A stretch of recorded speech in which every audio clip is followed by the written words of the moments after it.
안식학교 반생 여러분 모두 평안하셨습니까? 오늘은 제3기 5가 극심한 시련에 대해서 교과 공부를 하도록 하겠습니다. 우리가 제4과에 있어서 제렌자의 얼굴이 보일 때까지라고 하는 제목으로 공부를 하였죠. 개인과 믿음의 공동체가 우리의 성품 개발을 위해서 어떤 역할을 하는지에 대해서 살펴보았습니다. 오늘은 극심한 시련을 개인이 당할 때 그 시련은 무엇이고 그것을 어떻게 극복해냈는지를 살펴보도록 하겠습니다. 여기 TMI 실천해 보니까 소그룹 전도회를 시도해 보세요. 여러분 꼭 교회가 주관하는 소그룹 전도회 뿐만 아니라 여러분 개인이 소그룹을 만들어서 전도회를 할 수 있습니다. 뭐 크게 전도회라 이렇게 하면 부담이 되지만은 여러분이 가까운 사람이나 혹은 또는 아는 사람을 초청해서 함께 소그룹으로 대화를 나누고 또 필요하면 음식도 나누고 이렇게 해서 하나님의 말씀을 전할 수 있는 그런 그룹을 또 전도회를 해 보시게 되기를 바랍니다. 필요한 곳에 중고차를 기증하세요. 여러분 차가 없어서 차가 필요한 사람에게 제가 언젠가 한번 제 차를 이렇게 기증해 준 적이 있습니다. 저도 차를 기증받았기 때문에 저도 제 차를 기증해 준 경험이 있는데요. 그분들 얼마나 고마워하는지 또 얼마나 필요한지 몰라 하며 고마운 모습을 기억합니다. 건강박람회에서 자원봉사자로 활동하세요. 건강박람회뿐만 아니라 우리 주위에 자원봉사할 그런 기회가 있으면 여러분이 함께 참여해서 지역사회에 도움을 주는 우리 모두가 됐으면 참 좋겠습니다. 자, 오늘은 극심한 시련인데 이 극심한 시련을 개인이 예를 들어서 사도 바울이나 또 욥이나 또 우리 개인이 아브라함이 그 시련을 당했을 때 그 시련은 무엇이었으며 그 시련을 어떻게 극복했는지를 살펴보도록 하겠습니다. 자, 학습 목표에 보면은 극심한 시련 가운데 하나님이 너무 멀리 계신 것처럼 보일지라도 여전히 하나님께서 우리를 인도하고 계신 것을 잊지 말아야 함을 깨닫게 됩니다. 여기에 TMI 위로에 보면 몇 가지 질문이 있죠. 하나님께서 아브라함에게 하나뿐인 아들을 제물로 바치라고 하신 이유는 무엇인가? 왜 하나님께서 아브라함에게 하나뿐인 아들을 제물로 바치라고 그랬어요? 그것은 하나님께서 이 아브라함을 물론 시험한 것도 있지만은 아브라함이 그가 자기의 믿음을 표출하고 또 이런 시련을 통해서 하나님께서 역사하신다고 하는 것을 다시 이 아브라함에게 심어주는 그런 과정이었습니다. 그 다음에 하나님께서는 이스라엘 백성들을 당신께로 돌리시기 위해서 어떤 방법을 사용하셨습니까? 이스라엘 백성들이 우상을 숭배하고 하나님을 떠난 그들을 다시 돌이키기 위해서 여기 보니까 호세아 2장에 보니까 가시로 길을 막고 담을 쌓고 생활고를 겪도록 하고 그래서 그들이 하나님께 부르짖고 하나님께 돌아오게 하기 위함이었습니다. 또 욥에 대해서는 욥에게 닥친 시련을 어떻게 반응했습니까? 하나님은 끝까지 신뢰하고 경배하는 욥의 모습을 우리는 확인하게 됩니다. 이사야 43장 1절부터 보면은 하나님께서 우리에게 주시는 약속은 무엇입니까? 물과 불길 속에도 함께 하시는 하나님, 그런 위대한 하나님을 모시고 사는 또 우리를 건지시는 하나님, 또 구원하시는 하나님에 대해서 우리가 오늘 확인하게 될 것입니다. 우리가 극심한 시련을 만날 때 과연 하나님이 계시는가? 이런 시련을 정말 하나님이 주시는 것인가? 하나님이 허락하신 건가? 우리가 때때로 염려할 수가 있고 의심할 수도 있습니다만은 그러나 그런 시련과 그런 고난은 우리가 하나님께 대한 확고한 믿음을 다시 재고해 볼 수 있는 기회가 됨을 우리는 확인할 수 있습니다. 그래서 언제나 하나님께서 우리와 함께 임재하시는 그런 것을 느끼는 삶이 되어야 하리라고 생각합니다. 첫째 날에 보면은 첫 번째 개인 즉 아브라함의 극심한 시련입니다. 여러분 아브라함에게 있어서 극심한 시련은 무엇이었습니까? 하나밖에 없는 아들, 그 아들을 번제로 드리라고 하는 하나님의 요구사항이었습니다. 왜 이런 희생을 요구하셨을까? 하나님께서 모든 것을 알고 계신 분이라면 이 같은 명령의 목적은 무엇이었는가라고 질문을 합니다. 사실은 아브라함의 후손은 모든 민족의 복이 되기 위함이었죠. 어떤 경로를 통해서 이루어지는지를 믿음이 조상이 되는 아브라함을 깨닫도록 하기 위함이었죠. 아브라함이 하나님께서 허락하신 시험을 통과할 수 있었던 이유는 무엇입니까?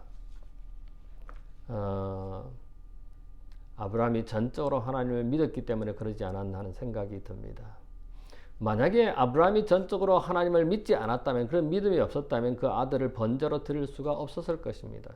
그러나 그의 아들을 번제로 드리면은 하나밖에 없는 아들, 그 아들을 통해서 인류의 복의 근원이 된다고 했는데 하나님께서 다시 살려주실 것을 믿었고, 또 하나님께서 또 아들을 주실 것이라고 그런 믿었기 때문에 하나님의 명령에, 하나님의 말씀에 전적으로 순종하고 믿었다고 하는 사실입니다.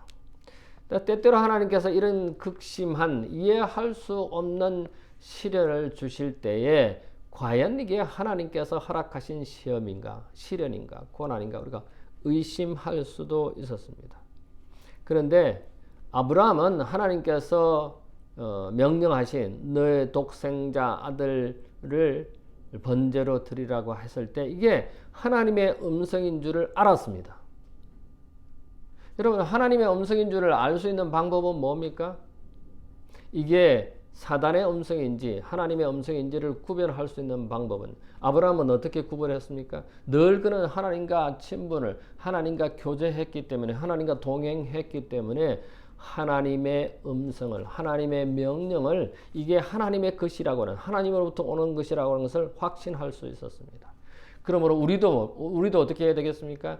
우리가 당하는 그런 시련과 곤란과 그런 어려움도 과연 이것이 하나님께서 허락하신 것인가?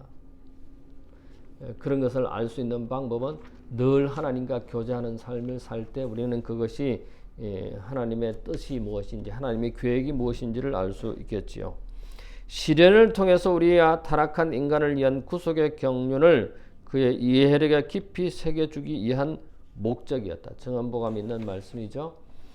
아브라함의 이런 극심한 시련을, 하나밖에 없는 아들을 하나님께 번제로 드리라고 했을 때 그는 절대적으로 하나님의 음성을, 하나님의 기별을, 하나님의 명령을, 말씀을 알았기 때문에, 그는 믿었기 때문에 그 아들을 번제로 드릴 수 있었습니다. 둘째로는 호세아입니다. 둘째 날에 보면은 제멋대로인 이스라엘.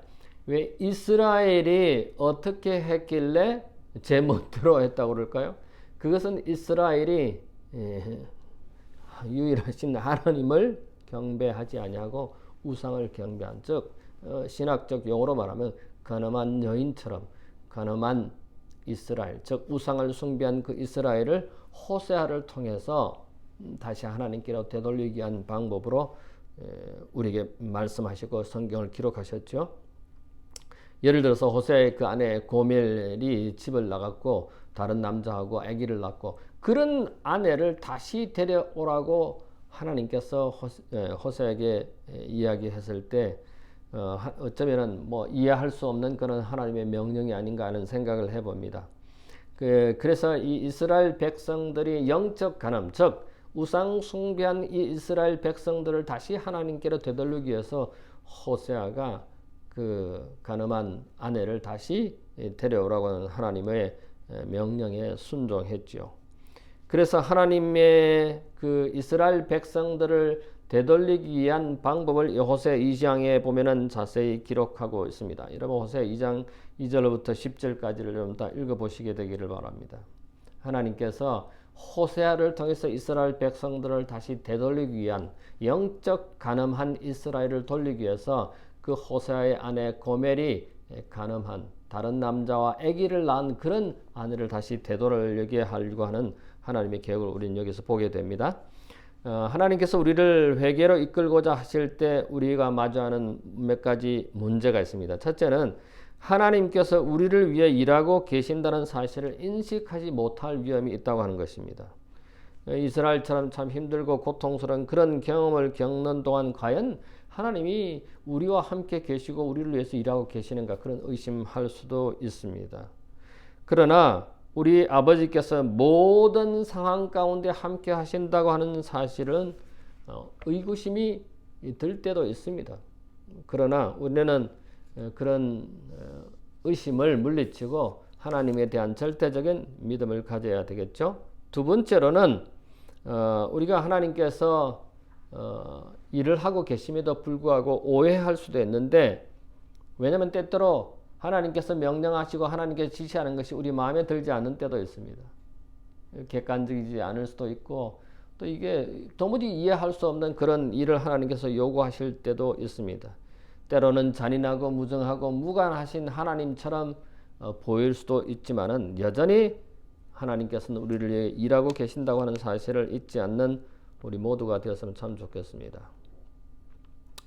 근데 하나님께서 왜 아브라함에게 그런 독자 이삭을 번제로 드리라고 했을까요?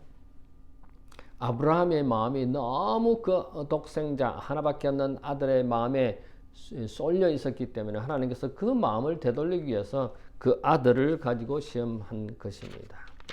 자, 셋째 날에 보면은 욥에 대한 그 시련과 또 욥이 그것을 어떻게 극복했는지를 우리가 살펴봅니다. 욥기 1장 6절부터 2장 10절에 보면은 욥이 고통당하는 이유가 뭡니까?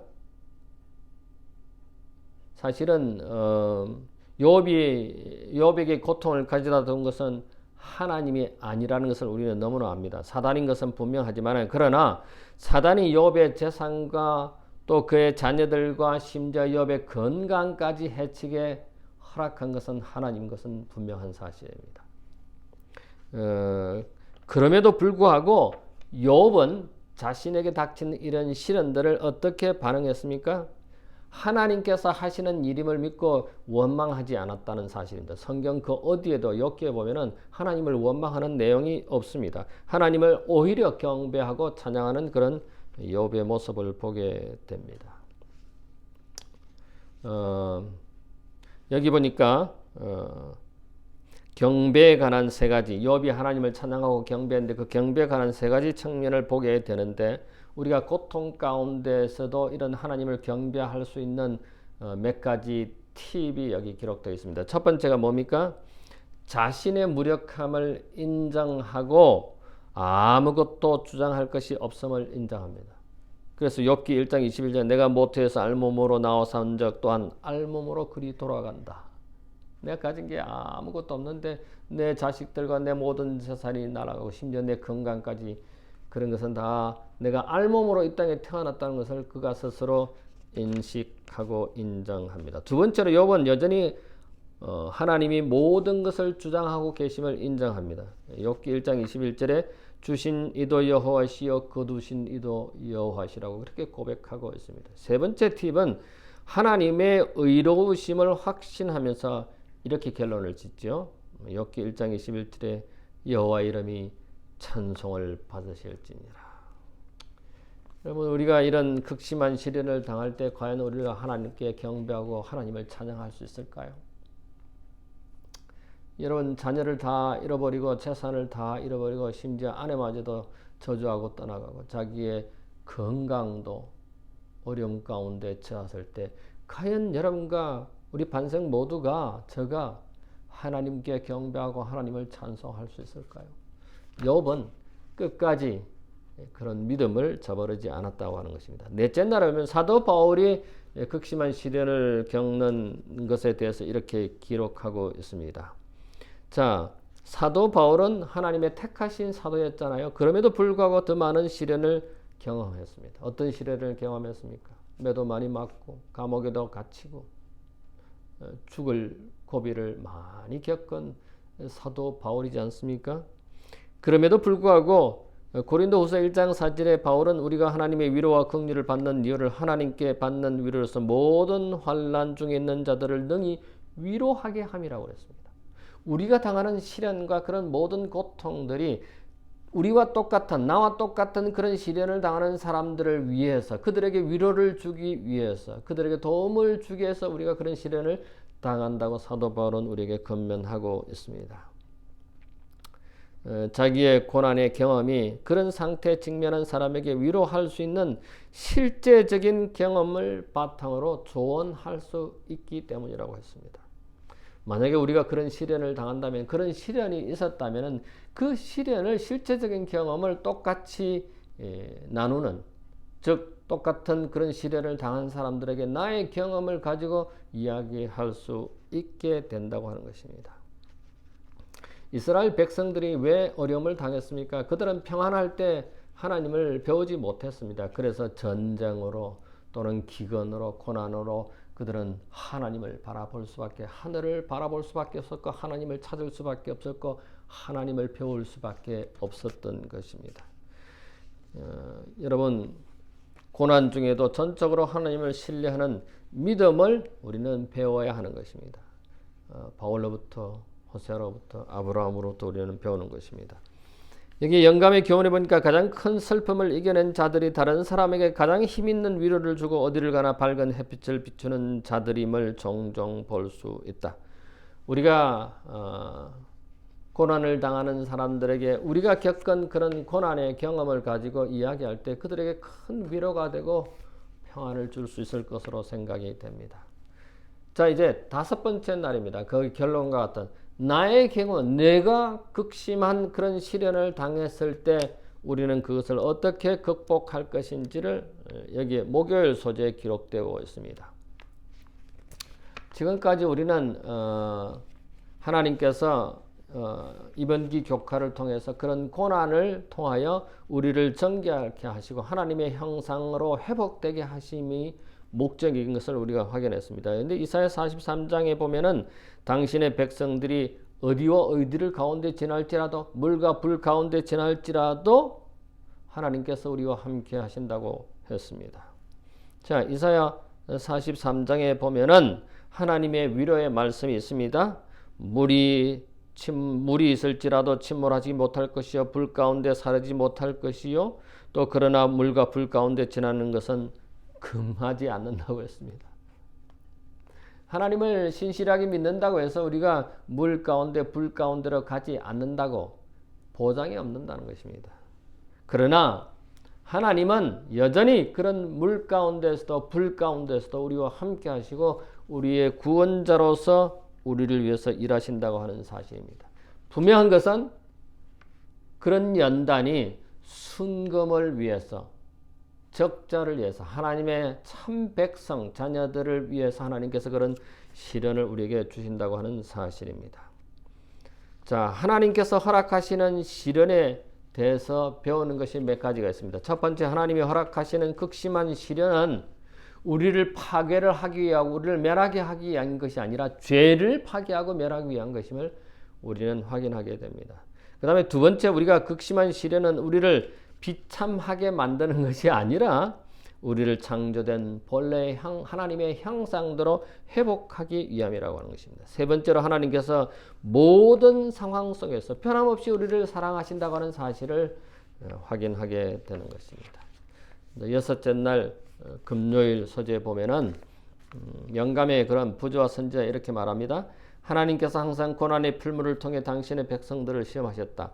그리스도인 품성의 순금에서 찌꺼기가 제거된 것은 풀무의 열기를 통해서이다. 여러분, 풀무의 그 뜨거운 불에 의해서 찌꺼기를 제거한다고 하는 사실입니다. 우리의 시련을 통해서, 우리의 고난을 통해서, 때때로 우리의 고통과 눈물을 통해서 우리의 연약하고 우리의 죄된 모습들을 사라지게 하고 재련되게 해서 순금으로 하나님의 참 백성인 적자로 만드시기 위한 하나님의 인도하심을 생각할 때 우리는 하나님께 찬송과 감사를 드릴 수밖에 없는 것입니다. 흑암 속에서도 그분을 신뢰하도록 하자. 고통의 밤에서라도 어찌 우리 감사의 찬양과 마음과 음성을 높이지 않는가. 우리의 감사와 찬양으로 우리의 마음을 하나님께 높이지 않게 교정은 5권에 있는 말씀이었습니다.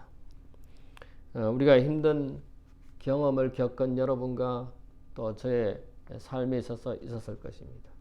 그런 경험을 만약에 대면을 한다면 우리가 함께 나누고 또 서로가 좋은 유익을 얻을 수 있겠습니다만은 우리가 대면하지 못해서 우리 반생들의 그런 시련과 고통과 어려움을 함께 나누지 못합니다만은 우리가 당한 그런 시련과 고통과 어려움, 슬픔, 눈물 이런 것들은 다른 사람이 당하는 그런 시련과 고통과 눈물, 슬픔에 우리의 경험을 가지고 그들에게 위로해 줄 수 있다고 하는 사실, 하나님의 인도하심을 우리는 다시 한번 확인하게 됩니다.